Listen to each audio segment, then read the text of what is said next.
Thank you for joining us tonight for KREM 2 News 10 at 10, where we give you more news in less time. I'm Cody Proctor. Mark is off tonight.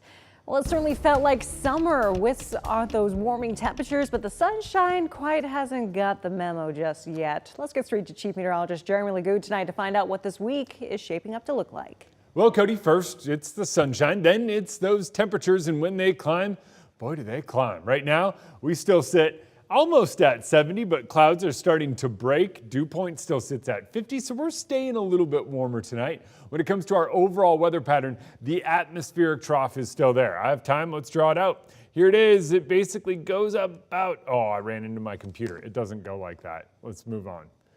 My mouse hit anyway. When it comes to our overall weather pattern, we saw a few of those scattered showers. Those are now starting to fall apart.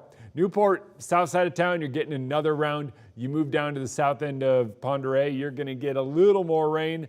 And then Colville getting clipped by yet another round of moisture. That moves out tonight. Tomorrow, we'll see a couple off to the north. Northeast Washington, far north Idaho. That's where a bulk of the activity stays. Once it moves out, it is all about the sunshine. For us in Spokane, sunny all week. 81 tomorrow, 82 Wednesday, 86 by Thursday. And on Thursday, I don't think anyone gets to see any clouds.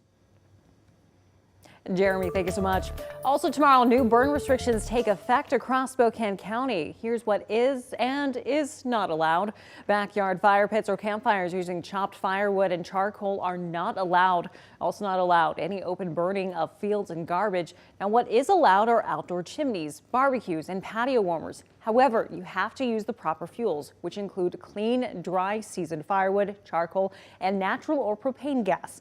Campfires are allowed in parks and campgrounds if it's approved by the appropriate agencies. Also tomorrow, the Coeur d'Alene City Council is expected to consider a new hate ordinance. It'll create a separate offense if a person commits a crime such as property damage or disorderly conduct because of the victim's race, gender, or sexual orientation. Now, this move comes after two racially motivated incidents in downtown Coeur d'Alene this year involving the Utah women's basketball team and teenagers from the Coeur d'Alene tribe. Free speech advocates rallied outside of multiple North Idaho libraries today. Idaho's new law on regulating books that may be considered as harmful went into effect today.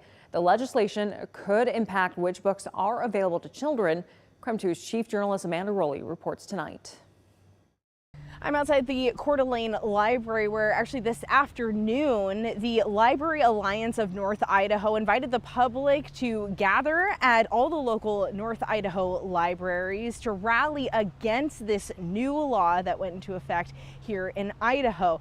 First, they gathered right outside the steps of the Coeur d'Alene Library. Some eventually moved to the entrance of the parking lot where they held up signs saying, "We love our library." Some people drove by honking in support.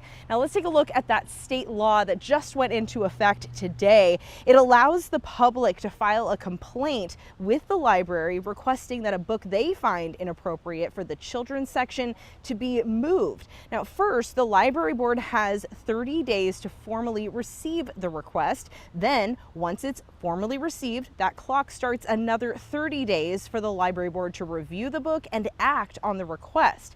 Now, if the book isn't removed, people can sue the library and staff for $250 and other damages.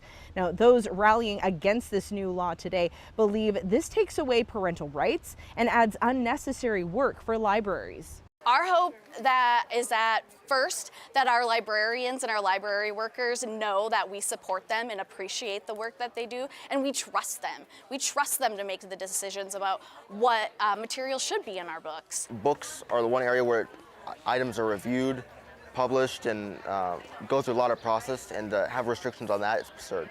Now, the law impacts both public libraries as well as those at public and private schools. The Coeur d'Alene Public Library says it made minor changes in preparation for the new law. It says it already had a material review policy form and procedure in place, but they modified each of them to match the process now outlined in the new statute. Now, today, the Library Alliance of North Idaho invited those who gathered here outside the library to sign some thank you cards, which they then delivered to the librarians. This wasn't the only demonstration today. There was also gatherings at the Post Falls, Hayden, as well as Spirit Lake libraries as well. Reporting in Coeur d'Alene, Amanda Rowley, KREM 2 News. Amanda, thank you so much. Let's turn now to a special edition of Nightbeat tonight for a quick look at some of the new laws that went into effect today.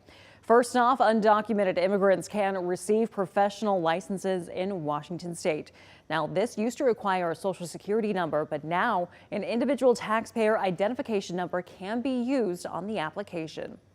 Next up, someone who removes a sexually protective device, such as a condom or birth control pill, without consent may be subject to civil action. A plaintiff who wins their case could receive up to $5,000 per violation. And finally, when you renew your vehicle registration, the Department of Licensing must now check for active recalls on your car and notify you if they find one. And that was your Nightbeat. To learn more about any of these stories, just head to our website, KREM.com. Meanwhile, the U.S. Supreme Court issued a landmark decision on presidential immunity in a case directly affecting former President Donald Trump. The High Court ruled former presidents are immune from criminal prosecution for their official conduct. But what does that mean for Trump's upcoming trials and the election? Coming up in about 5 minutes, CBS's Jan Crawford reports on the details tonight. In Northwest News now, state auditors say it's the biggest case of taxpayer fraud involving a state employee in decades, perhaps of all time even. Investigators accuse a man of stealing nearly $900,000 from a state agency. Drew Mickelson with our Seattle sister station has the audit that could result in criminal charges. The state's Office of Administrative Hearings conducts hearings for citizens who have complaints against state agencies. During a routine audit last spring, state auditors say they found a series of expenses that didn't make sense. Between June of 2019 and May 2023, investigators say they found $878,000 in funds considered misappropriated through payments made with an agency credit card. And went back to the agency and said, we need more information to verify why you have this spike. And when we did that, that's when this individual left the office, got away, if you will. Auditor Pat McCarthy says the employee responsible for the payments immediately went on unexpected leave in May of 2023. He resigned the next month, and then in July of last year, Olympia Police started investigating him. According to the audit, the employee was making payments to 4 businesses that he owned. Quote, there were no records available to show any business activity for them other than charging the agency for no clear purpose. The good people that work at the OAH didn't want this to happen, but it did because of this lack of internal controls. It seems so simple, but you know what? People get complacent, and I think this is a wake-up call for everyone. That was Drew Mickelson reporting. Now, in addition to the missing funds, auditors also found out the agency had zero oversight over this employee's credit card use. He was the only one with access to the card and its statement. A spokesperson says the manager now has access to that account and it's reviewed regularly. Now, it's not clear where the alleged stolen money went, but investigators say some was spent on gift cards and the employee's cell phone bills. Now to a bizarre crime out of Portland. A group of people ransacked a furniture warehouse after someone posted a sign saying free out front. But as it turns out, none of it was free, and the owner of the building never gave anyone permission to be inside. A 51-year-old man was arrested for posting the note.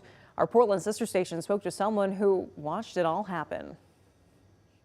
And there was so many people out in the street, and there's boxes pretty much in that bike lane right there, and it was just full of boxes, people pushing boxes out of the window. Now, as of tonight, charges were dropped against the person arrested. Right now, we're still not sure why exactly. We also don't know how much was stolen or if anything was brought back. And that was your KREM 2 News 10 at 10, where you get more news in less time.